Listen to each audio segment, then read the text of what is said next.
Hello hello check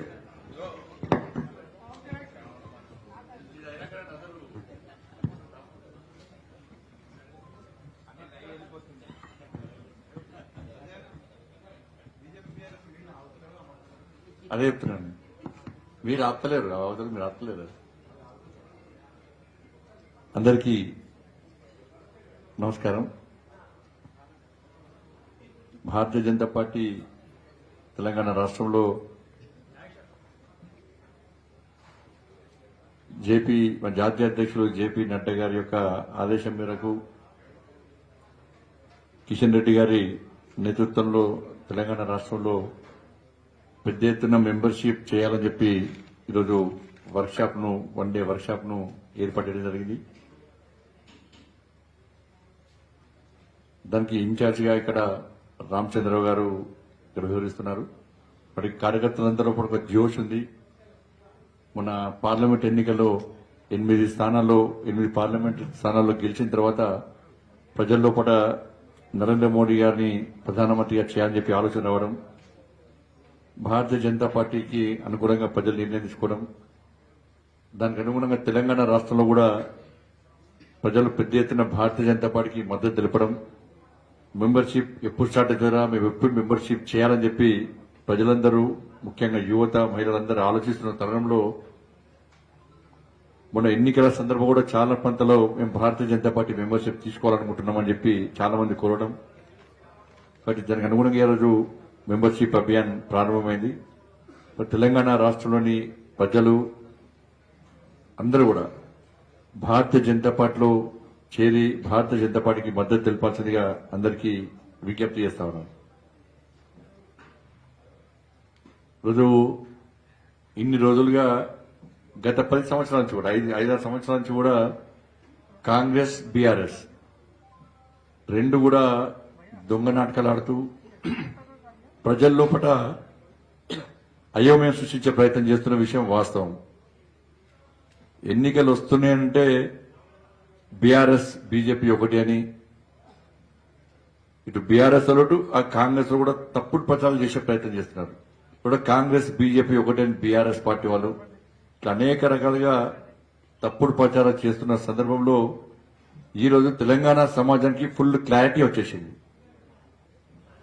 BRS Congress లో విలీనం కాబోతుందన్న విషయం ఈ రోజుతో పూర్తిగా స్పష్టత వచ్చేసింది. ఇది వాస్తవ రూపం దాల్చబోతున్నది కూడా. ఎందుకంటే నిన్న కూడా చెప్పిన నేను, కాంగ్రెస్ పార్టీ రాజ్యసభ అభ్యర్థిగా పోటీ చేస్తున్న వ్యక్తి, కాంగ్రెస్ పార్టీ రాజ్యసభ అభ్యర్థిగా తెలంగాణ రాష్ట్రం నుంచి నిర్ణయించిన వ్యక్తి, కేసీఆర్ ముద్దుల కూతురైనటువంటి కవిత గారు వారి యొక్క బెయిల్ కోసము తీవ్ర ప్రయత్నాలు చేసినటువంటి వ్యక్తి. సరే, అడ్వకేట్ కదా చేయొచ్చు అంటే ఇది ప్రత్యేకమైన కేసు. కాంగ్రెస్ పార్టీ మొదటి కూడా విమర్శిస్తున్నారు భారతీయ జనతా పార్టీని. కానీ కవిత గారి బెయిల్ కోసం విశ్వ ప్రయత్నం చేసి ఆర్గ్యుమెంట్ చేసినటువంటి కింది కోర్టులో వాదనలు వినిపించిన వ్యక్తికి ఇలా కాంగ్రెస్ పార్టీ కవిత గారికి తరఫున వాదనలు వినిపించినందుకే ఈరోజు రాజ్యసభ అభ్యర్థిగా కేసీఆర్ గారి యొక్క ఆదేశాల మేరకు, కేసీఆర్ యొక్క సూచనల మేరకు ఈరోజు వారిని ప్రకటించడం జరిగింది. ఇది వాస్తవం.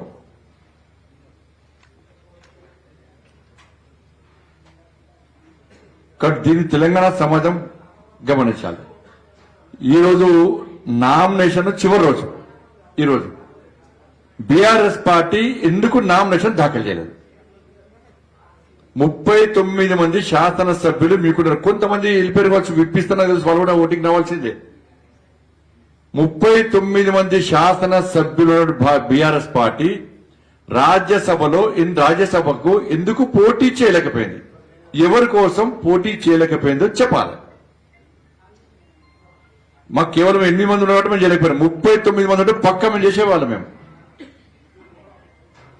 అరే గెలుస్తోళ్ళు కాంగ్రెస్ పార్టీ క్రాస్ ఓటింగ్ అవుతుండే.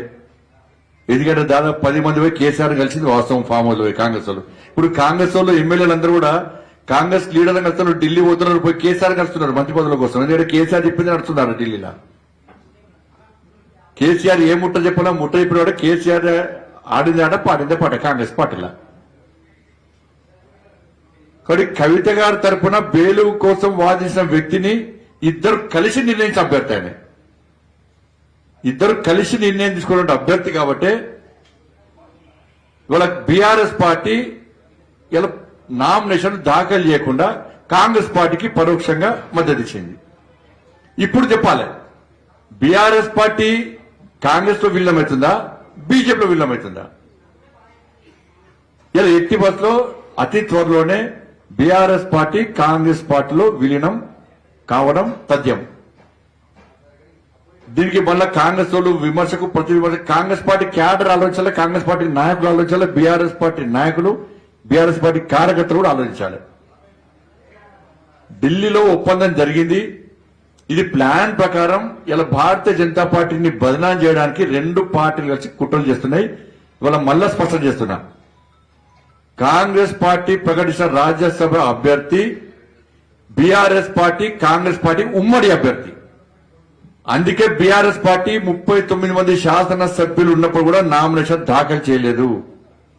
కవిత గారి తరఫున బెయిల్ కోసం ఆర్గ్యుమెంట్ ఇచ్చిన వ్యక్తి కాబట్టి, వాదనలు వినిపించిన వ్యక్తి కాబట్టి ఇద్దరి ఉమ్మడి అభ్యర్థి. ఇవాళ ఇది తెలంగాణ సమాజం దీన్ని గుర్తించాల్సిన అవసరం ఉంది. ఇన్ని రోజులు టైం పాస్ పాలిటిక్స్ చేశారు. 6 గ్యారెంటీల మీద ప్రజల దృష్టి మళ్లించడానికి ఇద్దరు కలిసి డ్రామాలు చేశారు వాళ్ళు. కానీ బీఆర్ఎస్ పార్టీ బీజేపీ ఎప్పుడు ఒకటి కాదు. ఎందుకంటే ఇది కుటుంబ party Congress party, BRS party కుటుంబ పార్టీ. ఇది అవినీతి party Congress party, BRS party కూడా అవినీతి పార్టీ. ఇద్దరి మధ్య సయోధ్య కుదిరింది, మాట ముచ్చట అయిపోయింది, కళ్యాణం మాత్రమే బాకీ ఉంది. ఇవాళ ఈ 2 పార్టీలు ఒకటే, దీన్ని గుర్తించాల్సిన అవసరం ఉంది. కాబట్టి ఇప్పటి నుంచి కాంగ్రెస్ పార్టీ వాళ్ళు బీఆర్ఎస్ బీజేపీలో విలీనం అవుతుందని మాట్లాడే అర్హత మీకు లేదు. అటు తప్పుడు ప్రచారం చేసేటువంటి అర్హత మీకు లేదు. వాళ్ళ ఫుల్ క్లారిటీ వచ్చేసింది తెలంగాణ సమాజానికి. మీరు ఏం చెప్పినా ఏం చెప్పకుండా క్లారిటీ వచ్చేసింది. ఎందుకు నామినేషన్ దాఖలు చేయలేదో చెప్పాలి. ధన్యవాదాలు.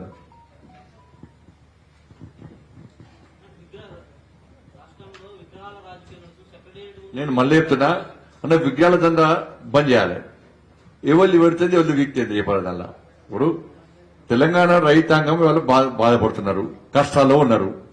రుణమాఫీ చేస్తానని చేయలేకపోవడం వలన, 70% మందికి రుణమాఫీ జరగకపోవడం వలన, మహిళలకు ఇస్తాన 2,500 రూపాయలు ఇవ్వకపోవడం వలన, వాళ్ళ స్కూటీలు తులం బంగారం ఇవ్వకపోవడం వలన, భరోసా రైతు భరోసా ఇవ్వకపోవడం వలన, రైతు కూలీలకు 12,000 రూపాయలు ఇవ్వకపోవడం వలన, యువకులకు నోటిఫికేషన్ ఇవ్వకపోవడం వలన, ఉద్యోగాలు ఇవ్వకపోవడం వలన, 4,000 రూపాయల ఆసరా పెన్షన్ ఇవ్వకపోవడం వలన ఇది ప్రజలు దీనికోసం ఎదురుస్తున్నారు. వీళ్ళ విగ్రహాల రాజకీయాలు అంతా అండర్స్టాండింగ్ రూపాయికారు ఒప్పందం. ఎందుకంటే 6 గ్యారెంటీలపై ప్రజల దృష్టి మళ్లించడానికి. ఇలా విగ్రహాల చర్చ అవసరమా? అరే మీరు అసలు కూల కొట్టుర్రి, వీళ్ళు పెడతా అన్నారు, వాళ్ళ అధికారం ఉంది పెడతారు, వద్దనే పెడతారు. వీళ్ళు పెడతారు, వాళ్ళు కూల కొడతారు. దానికి చర్చ ఎందుకు అనేది? చర్చ అవసరం లేదు, వచ్చా కూల కొట్టు వెళ్తాను. ఇప్పుడు మాకున్నది వాజ్పేయి గారి విగ్రహం పెట్టాలో మా కూడా ఉంది. కానీ ఇప్పుడు చర్చ పెడతలే మేము. చాలా 3 విగ్రహాల మీద ప్రజాభిప్రాయం తీసుకోండి. మీరు వాజ్పేయి గారి విగ్రహం పెట్టుడా, రాజీవ్ గాంధీ విగ్రహం పెట్టుడా, ఇంకేమన్నా ఏదోటి. కానీ మేము అంటున్నామా? అది మేము చర్చ జరుపుతున్నామా? కేసీఆర్ బతికమని కదా పాపం. నేను బతకాల పాప నేను 2 నెలలు బతకాల మేము కోరుకుంటున్నాం. వ్యక్తి తెలంగాణ మనోడు మర్చిపోయాడు. కాబట్టి నేను చర్చ తీసుకొస్తలేను, విజ్ఞాన చర్చ. నేను వాజ్పేయి గారిది పెట్టాలన్నా లేకుంటే ఇంకోటి పెట్టాలని చర్చ తీసుకొస్తాను. ఆ చర్చ వద్దు అంటున్నా నేను. 6 గ్యారెంటీల మీద చర్చ జరగాలని నేను అంటున్నా. కాబట్టి దీన్ని డైవర్ట్ చేసే ప్రయత్నం చేయదు. టీవీలలో కూడా డిబేట్ కూడా దాని మీద జరగాలి.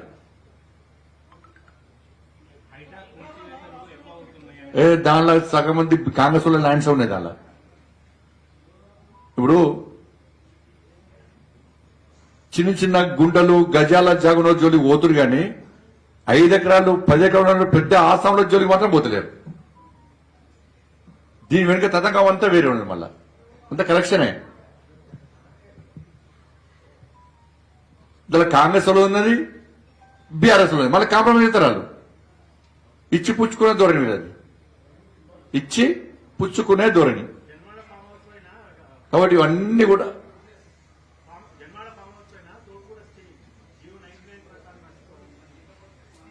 ఇవన్నీ కూడా కావాలనే కలెక్షన్లు. ఇప్పుడు మహారాష్ట్రకి ఎన్నికలకు పైసలు కావాలి కాంగ్రెస్ వాళ్ళకు, హర్యానా ఎలక్షన్లకు పైసలు కావాలి, ఇక్కడి నుంచి పంపాలి కంపల్సరీ. కర్ణాటకలకు 2 రాష్ట్రాలు ఇచ్చిరాట పైసలు పంపని, తెలంగాణకు 2 రాష్ట్రాలు ఇచ్చిరాట. కానీ కంపల్సరీ పైసలు పంపాల్సి వస్తుంది. కానీ ఈ భూములు అమ్ముకోవాలి. కేసీఆర్ భూమి అమ్ముకోవాలి, వీళ్ళట్ల భూములు అమ్ముకోవాలి.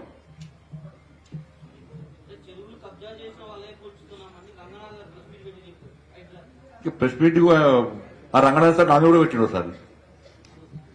రాసిస్తే పెడతారు, ఏమున్నది. నా కూడా పెట్టిండు సార్ ప్రెస్ మీట్. ఏం లేదు, నోటి ఎలిపెడతాడు ఊరుకాడు ఆయన. చాలా సంసారి బాగా, చాలా మంచివాడు, అమాయకుడు పాపం. మాట్లాడడానికి అకలు ఉండాలి, నకలు కొట్టడానికి అకలు ఉండాలంటారు, మాట్లాడడానికి ఉండాలి. ఈయన ఫామ్ హౌస్ కదా, ఈయన ఫామ్ డ్రోన్ వెళ్ళని రేవంత్ రెడ్డి కేసు పెట్టి ఈయన ఫామ్ హౌస్ కదా. మరి కేసులు పెట్టిన రేవంత్ రెడ్డి ఇప్పుడు నీ ఫామ్ హౌస్ మీద డ్రోన్ ఎగ్రేషన్ అని చెప్పి రేవంత్ రెడ్డి గారి మీద కేసు పెట్టినావు. మరి ఎవరి ఫామ్ హౌస్? అప్పుడు నీ ఫామ్ హౌస్ అని కేసు పెట్టినావు కదా, ఎందుకు పెట్టినావు మరి? ఇప్పుడు లీజ్ అప్పుడు నీ ఓను. టీఆర్ఎస్ వాళ్ళకి అదే పాలసీ వాళ్ళది, బీఆర్ఎస్ వాళ్ళది. వాళ్ళు చేస్తే సంసారం, ఇంకో చేస్తే వ్యభిచారం. తిట్టాలని రాసింది ఏమన్నా? ఎక్కడ మొన్న గోపాటు మొన్న విమర్శించినాం. ఇప్పుడు విమర్శించేది ఏది? కాంగ్రెస్ పార్టీ విమర్శిస్తే ఎవరు విమర్శించాడు? హైడ్రా విషయంలో మాట్లాడారు. ఎవరు మాట్లాడినా బీఆర్ఎస్ బీజేపీ ఒకటే అన్నారు. ఎవరు మాట్లాడారు? కేసీఆర్ గారు ఏమవుతాడు? గవర్నర్ అవుతాడు. లేకపోతే ఇంకో మాట్లాడేది ఎవరు? నేనే కదా. వాళ్ళ కళ్ళు చూపుతాడు, నేనే. ఆయన బీఆర్ఎస్ వాళ్ళు చెప్తే నేను మాట్లాడాలి. నా లీడర్ రాదు బీఆర్ఎస్ వాళ్ళు. మా అమిత్ షా గారు, మా నడ్డా గారు, మా వాళ్ళు చెప్తే, మా కిషోర్ గారు చెప్తే మేము మాట్లాడుతున్నాం. వాళ్ళు చెప్తే వాళ్ళు నాకు అడ్వైజ్ చేయడానికి తిట్టుకోరు వాళ్ళు. నాకు తిట్లు అనేది విమర్శ అంటారు. ఆయన వాళ్ళేమో తిట్లు అంటారు.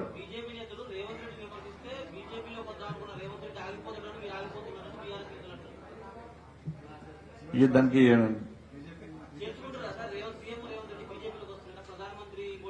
నరేంద్ర మోడీ గారి నమ్మి, భారతీయ జనతా పార్టీ సిద్ధాంతాలు నమ్మి ఎవరు వచ్చినా కూడా మంచి వ్యక్తులు అందరూ చేసుకుంటాం మేము. ఎవరు వచ్చినా కూడా అదే. బీఆర్ఎస్ లో మంచి వాళ్ళు వస్తే ఎందుకు చేసుకోం? మా సిద్ధాంతాలను మేము వస్తే ఎందుకు చేసుకోం? మీరే అంటే మంచోళ్ళు లేరంటే కూడా ఎవరు రారు మా దగ్గరికి. మంచోళ్ళు అయితే మనకు వస్తారు. ఎవరు వచ్చినా చేసుకుంటారు. మంచోళ్ళు వస్తే చేసుకుంటామన్నా. మంచోళ్ళు వస్తే గ్యారంటీ చేసుకుంటాం. మంచోళ్ళు ఎవరో చెడ్డోళ్ళు మీకు తెలుసు కదా. అట్లా ఎవరుంటే మీరే పంపురు మంచోళ్ళని. చెడ్డోళ్ళు కాంగ్రెస్ పార్టీ పంపురు. అది మా కిషన్ గారు చెప్తారండి. ధన్యవాదాలు అన్న. మన ఎట్లా పోతుంది ఇది.